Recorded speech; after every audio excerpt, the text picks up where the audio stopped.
Assalomu alaykum YouTube ahli. Bormisizlar, sog'liqlaring yaxshimi? Mana bugun biz Namangandamiz, Yangiqo'rg'onida yana bitta tomimizni o'z nihoyasiga yetkazdik.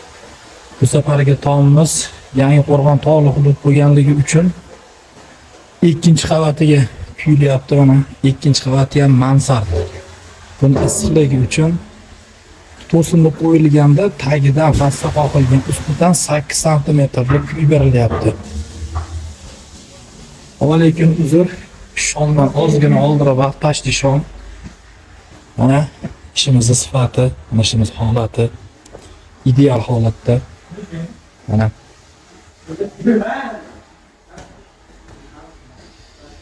keyin havoda ishlanyapti mana.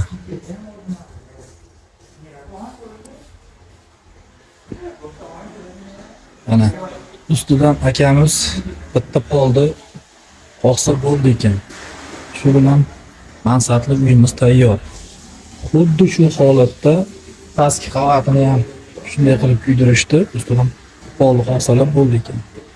Hozir video syomkani qolganini davom ettiraman.